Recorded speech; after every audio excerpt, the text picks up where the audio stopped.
르네상스 시대 지중해 무역으로 부를 쌓은 이탈리아는 넘쳐나는 돈으로 예술에 투자해 회화, 건축, 조각에서 혁신이 일어났습니다. 창의성이 뛰어난 천재 예술가들의 활동으로 아름답고 진귀한 작품들이 탄생했죠. 하지만 정치적으로 이탈리아는 수많은 세력으로 분열돼 서로 치열한 각축을 벌이고 있었어요. 조그마한 도시국가를 비롯해 크고 작은 나라 중 밀라노 공국, 베네치아 공화국, 피렌체 공화국, 교황령, 나폴리 왕국이 강성했습니다. 지금과는 달리 로마 교황은 신의 대리인이자 영적 세계의 지도자인 동시에 세속 정치에도 직접 관여했어요. 군대를 통솔하고 기독교 국가 간의 이해관계를 조정하는 역할도 맡았죠. 교황이 어떤 결정을 내리느냐에 따라 큰 이권이 오고 갔기 때문에 부정부패와 뇌물이 끊이지 않았습니다.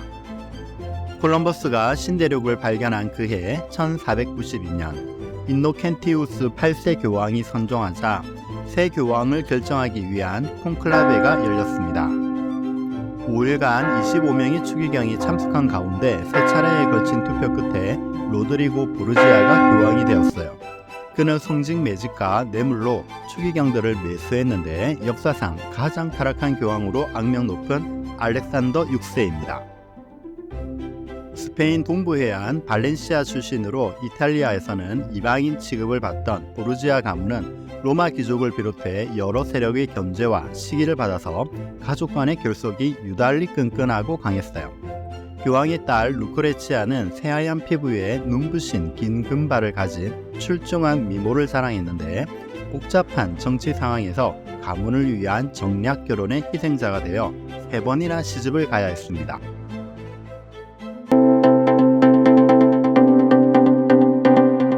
가난한 언병과 곤모술수에 능한 알렉산더 6세는 유부녀 반노차 카타니 사이에서 장남 체사레, 차남 후안, 그리고 딸 루크레치아와 막내 아들 포프레를 낳았습니다.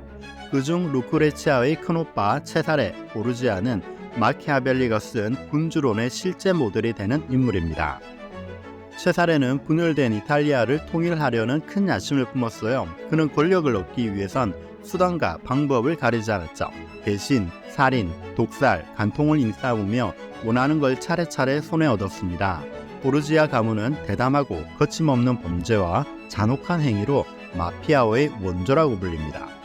타락한 교황과 엄청난 야심가를 가족으로 둔 루크레치아는 13살 어린 나이부터 자신의 의지와는 전혀 상관없이 정략 결혼을 해야 했어요. 첫 번째 결혼은 이탈리아 중부지방에 있는 도시국가 페사로의 영주 조반니 스포르차였습니다. 그는 밀라노를 다스리는 루도비코 스포르차의 사촌이었는데 알렉산더 6세가 밀라노와 동맹을 맺고 싶어 이루어진 결혼이었죠.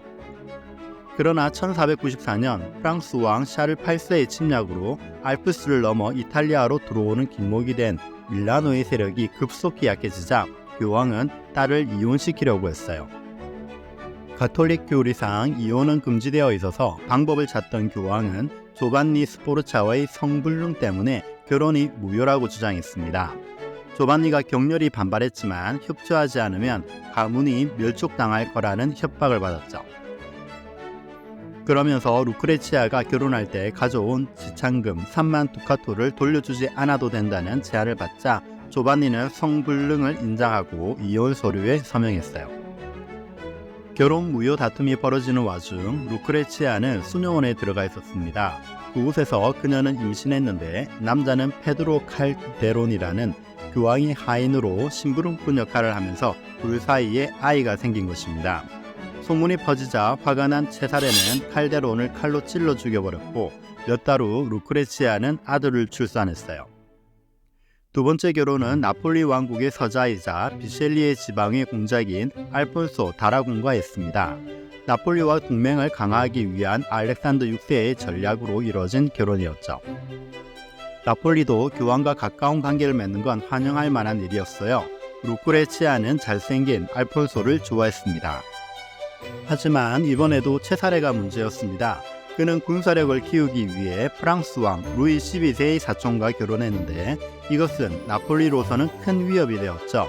거기에다가 동생 루크레치아와 근친 관계에 있다는 소문이 무성한 체사레의 불타는 질투심은 정치적으로 적이 된 나폴리의 공작 알폰소를 죽게 만듭니다.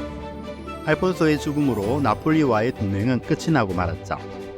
평소 방탕한 생활로 당시 유행하던 성병, 매독에 걸린 체사레는 얼굴에 생긴 흉터를 가리기 위해 검은 가면을 쓰고 다녔습니다. 교황군의 총사령관이 되기 위해 추기경직을 던져버리고 군인이 된 체사레는 이탈리아, 중부, 로마냐 지방을 차례차례 정복해 나갔어요. 무력으로 이탈리아를 통일하길 원한 교황과 체사레는 세력을 확장하기 위해 루크레치아를 페라라의 공작 알폰소 데스테에게 세 번째로 시집 보냈습니다. 페라라 공국은 이 결혼이 처음부터 마음에 들지 않았어요. 결혼을 2번이나 한 데다가 출산 경험과 평판이 나쁜 보르지아 가문의 딸이 탐탁지 않았죠. 루크레치아가 반지에 빈틈을 만들어 독약을 넣어 다닌다는 소문도 돌았거든요.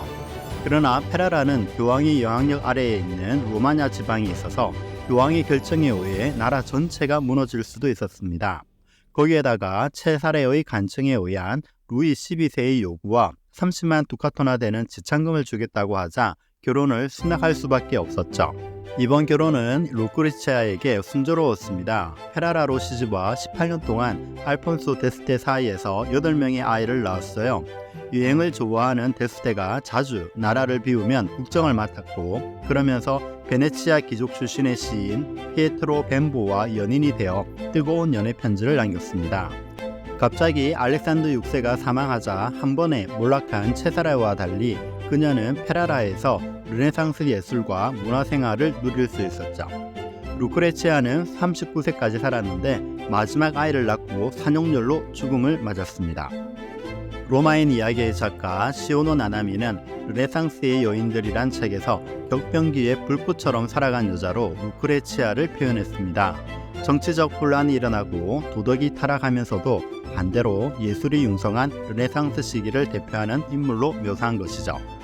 학력 높은 보르지아 가문의 딸로 태어나 정략 결혼을 거듭하며 가족에게 이용당한 루크레치아의 삶을 통해 굴곡 많고 치열했던 르네상스 시기의 사회상을 엿볼 수 있습니다. 이번 영상에서 궁금한 점이 있으면 아래 댓글을 달아주세요. 약이 되는 이야기 채널 시청해주셔서 감사합니다.